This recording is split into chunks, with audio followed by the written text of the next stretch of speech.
Bom dia, tudo bem? Vamos continuar estudando sobre oração? Hoje nós vamos fazer um pouquinho diferente. Eu vou começar as perguntas da aula passada. Lembra que nós falamos perdoar as nossas dívidas, assim como nós perdoamos os nossos devedores? Pois é. E aí eu vou contar a história de hoje, né? Na verdade não vai ser bem uma história. Nós vamos terminar a oração do Pai Nosso. E aí eu vou fazer as perguntas dessa oração, do final da oração. E aí na aula que vem nós vamos fazer uma super revisão de tudo que a gente estudou sobre oração. Então, se você perdeu algum vídeo, assiste de novo, assiste.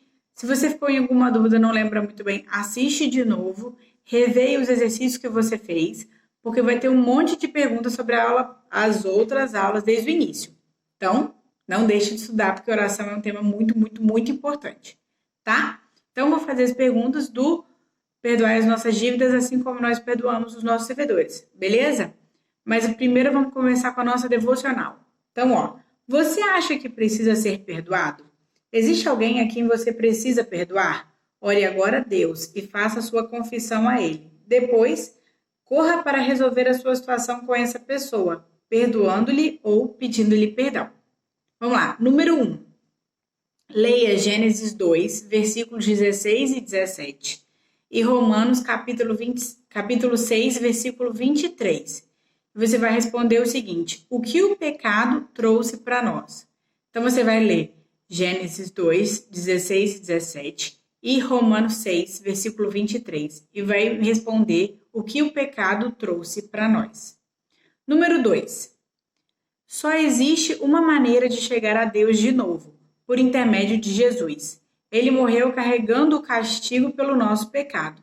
Somente com o sacrifício de Jesus, a nossa culpa por termos nascido pecadores foi tirada e podemos nos achegar de novo a Deus.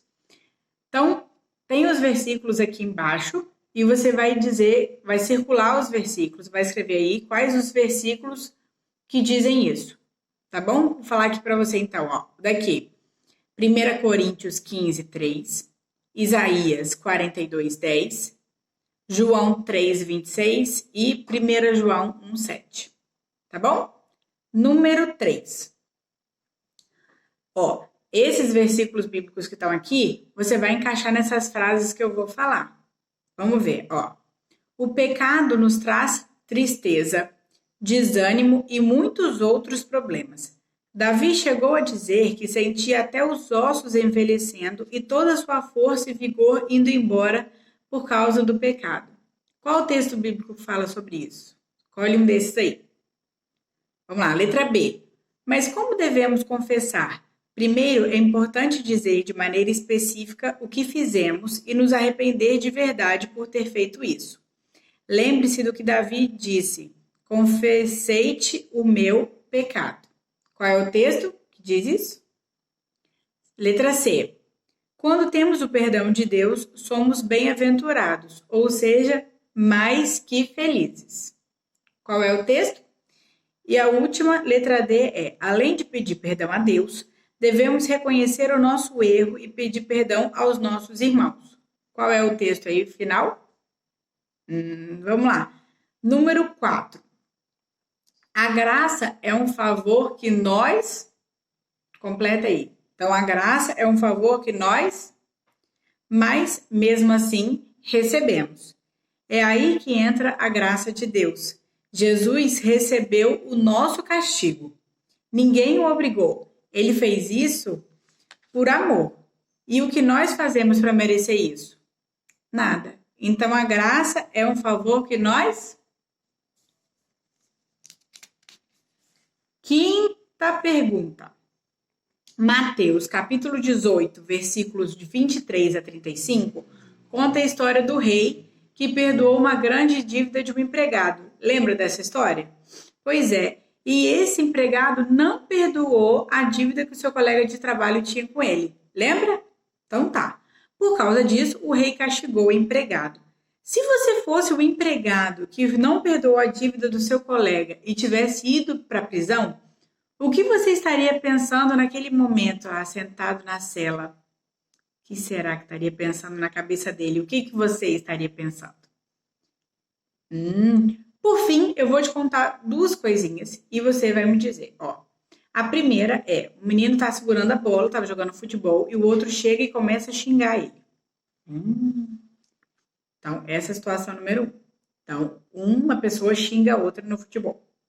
E a outra situação é, a menina sem querer quebrou a lapiseira da outra. E aí, ao invés dela dizer, olha, desculpa, eu quebrei sua lapiseira, ela fala, ih, eu nem vi sua lapiseira. Quando você viu minha lapiseira? Eu não vi, não. O que ela tinha que ter dito? Ah, desculpa, mas eu acabei quebrando a sua lapiseira. Então, nessas duas situações, tá? Então, se você fosse os dois personagens, ou o menino que foi xingado, ou a menina que quebrou a lapiseira, né? Não foi a menina que teve a lapiseira quebrada, não. A menina que quebrou a lapiseira, tá? Sem querer. O que você faria para resolver as situações? Então, escreva numa folha aí a solução de cada um dos problemas, tá bom? Antes de responder, pense na responsabilidade de tratarmos os outros como Deus nos tratou, ou seja, perdoando-lhes. Tá bom? Vamos então para continuar a nossa oração do Pai Nosso, e aí a gente dá continuidade então à nossa oração do Pai Nosso e a gente vai lá para o final então da nossa oração. Então, nós falamos, Pai Nosso que estais no céu, santificado seja o teu nome, venha o teu reino, seja feita a tua vontade, assim na terra como no céu. O pão nosso de cada dia nos dai hoje, perdoa as nossas dívidas, assim como nós perdoamos aos nossos devedores. Nós já estudamos tudo isso. E agora nós vamos estudar o finalzinho, que está lá em Mateus. Não nos deixes cair em tentação, mas livra-nos do mal, pois teu é o reino, o poder e a glória para sempre. Amém. Então, quando a gente ora, não nos deixes cair em tentação, o que a gente está pedindo? Olha, Deus, nos ajuda a não cairmos nas armadilhas do diabo. Nos ajuda a vencer essas tentações, porque ele vai fazer com que a gente caia naquelas tentações, naquelas armadilhas dele. Então, nos livra, nos afasta daquele cachorro bravo, deixa a gente bem longe da coleira. E como é isso? É uma boa petição, não é? Tipo, ó, nos livra da tentação, nos afasta daquele mal. Mas como é que a gente pode fazer isso? Jesus se livrou das tentações. Jesus foi tentado por Satanás mesmo em pessoa. Eva foi através da serpente. Mas Jesus foi tentado por Satanás durante 40 dias. 40 dias. E na Bíblia diz que no final, depois dos 40 dias, ele teve fome. E aí Satanás virou e falou, já que você é o filho de Deus, pega as pedras e transforma em alimento, em pão. Faz aí. E aí Jesus respondeu para ele uma frase assim, ó. Não só de pão viverá o homem, mas de toda a palavra que procede da boca de Deus. Sabe de onde ele falou isso? Da Bíblia, da palavra de Deus. Olha o que Jesus respondeu então, utilizando as escrituras sagradas, né? A Bíblia. Não só de pão viverá o homem, mas de toda a palavra que procede da boca de Deus. Vamos ver de onde Jesus tirou isso da Bíblia? Vamos abrir em Deuteronômio 8, versículo 3. Então, Deuteronômio, capítulo 8, versículo 3. Ele fala assim, ó. Ele te humilhou e te deixou ter fome e te sustentou com o maná, que tu não conhecias, nem teus pais o conheciam, para te dar a entender que não só de pão viverá o homem, mas de tudo que procede da boca do Senhor viverá o homem. Pois é, Jesus está fazendo uma referência aqui, lembrando, quando o povo saiu do Egito, que o povo era escravo, que eles foram para o deserto, que Deus prometeu que ia mandar o maná todos os dias. Só não ia mandar no sábado, que era o dia que eles tinham, né, para guardar para o Senhor. E aí Deus então mandaria no dia anterior em dobro para eles. Mas Deus mandaria todos os dias o maná. E acreditem, crianças, Deus não esqueceu um só dia de mandar o maná. Então, isso que Jesus falou de que não só de pão viverá o homem, mas de tudo que procede da boca do Senhor é que o homem viverá. Jesus estava falando exatamente isso, que nós devemos botar a nossa confiança em quem? Em Deus. O povo lá no deserto botou a confiança em Deus e recebeu o maná todo dia. Deus não esqueceu deles. E Deus também não vai esquecer de nós. Entenderam? E no final, então, disso tudo, o que aconteceu? Satanás saiu derrotado, porque Jesus sabia que Deus o ajudaria. Entenderam?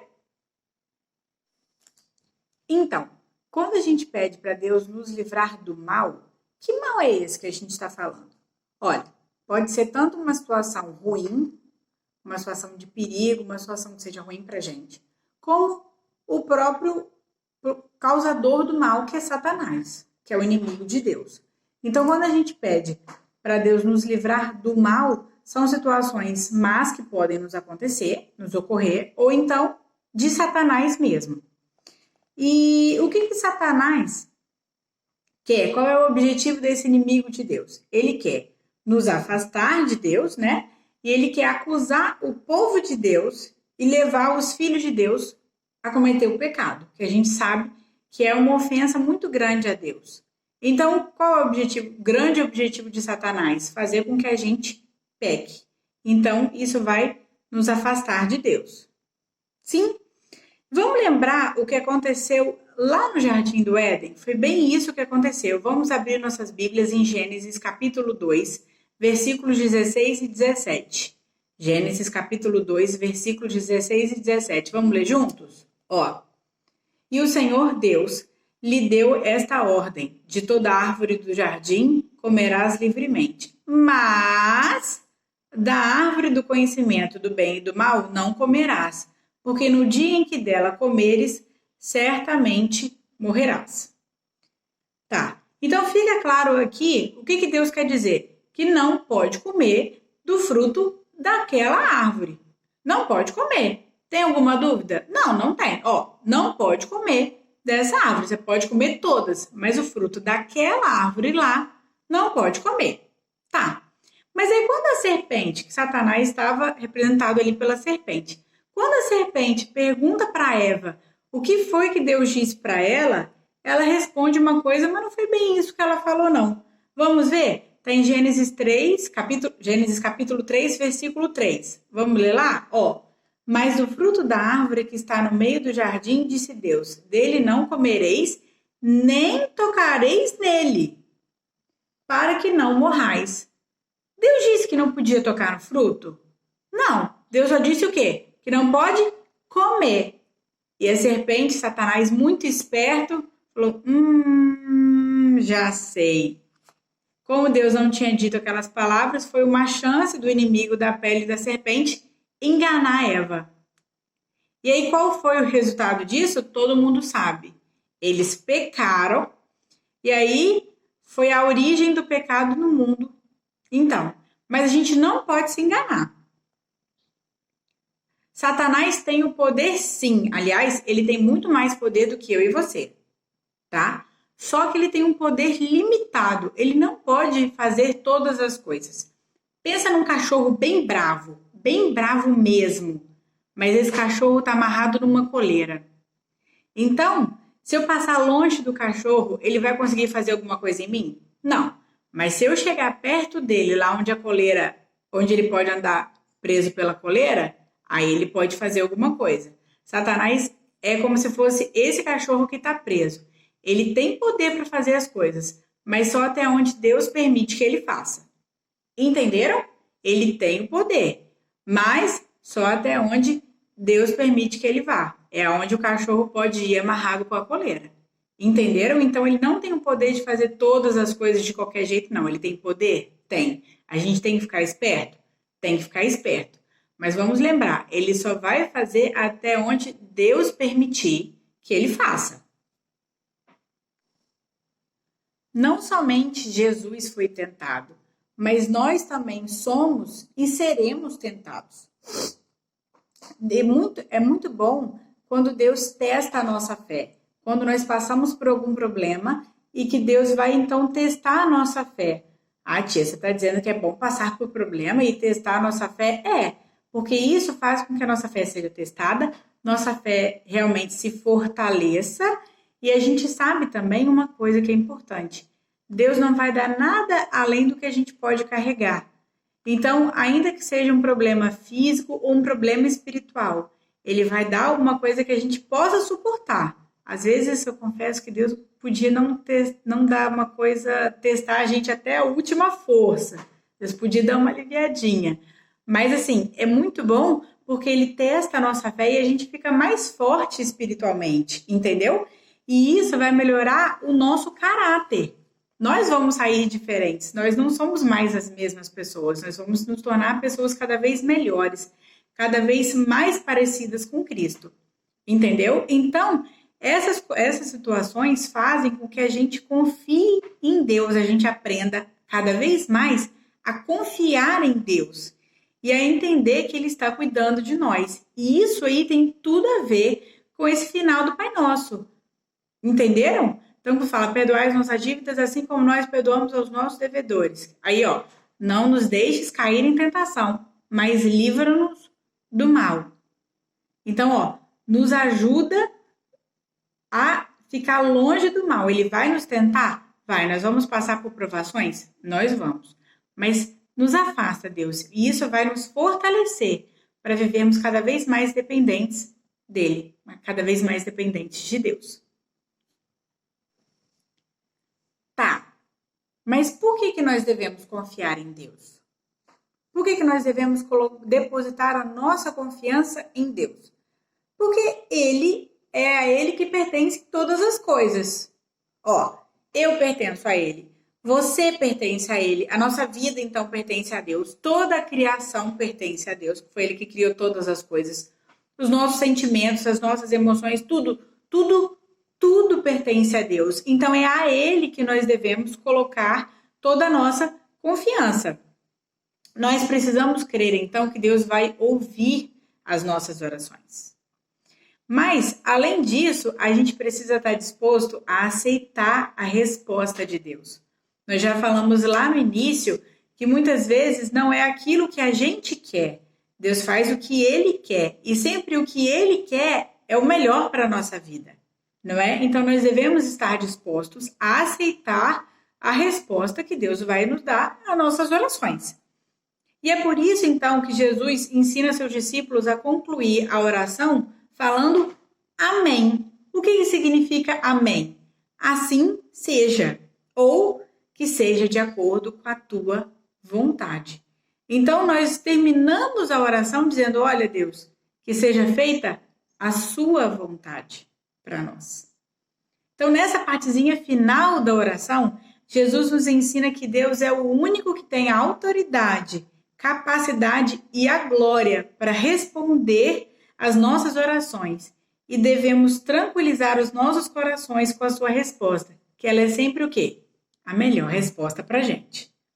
Mas se for da vontade de Deus, que a gente passe por problemas, por situações ruins, pelo mal que a gente pede para Deus nos afastar, nós devemos orar para que o inimigo, o tentador, Satanás, não nos faça pecar contra Deus, mas que ele nos faça entender que Deus é soberano e que nunca nos dá coisas maiores do que nós podemos suportar.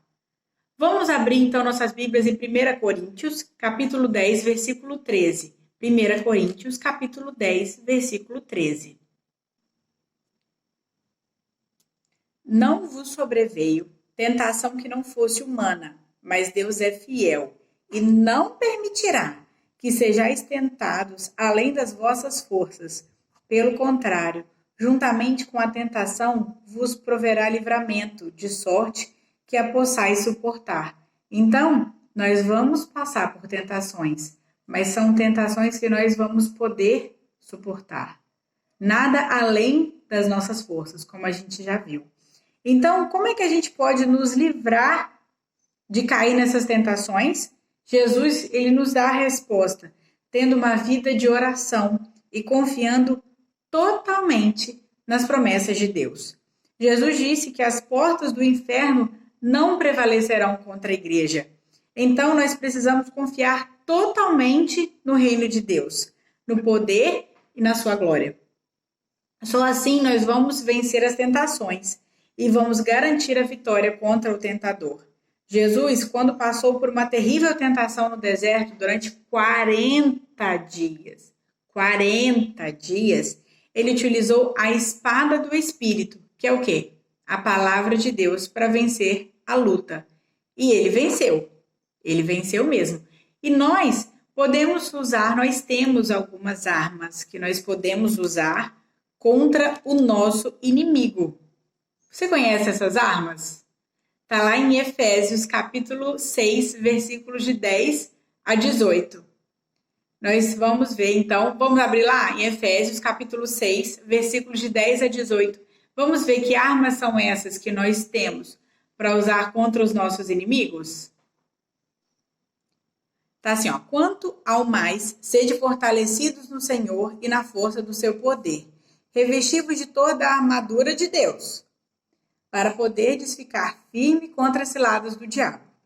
Porque a nossa luta não é contra o sangue e a carne, e sim contra os principados e potestades, contra os dominadores deste mundo tenebroso, contra as forças espirituais do mal nas regiões celestes. Portanto, tomai toda a armadura de Deus, para que possais resistir no dia mau e, depois de terdes vencido tudo, permanecer inabaláveis.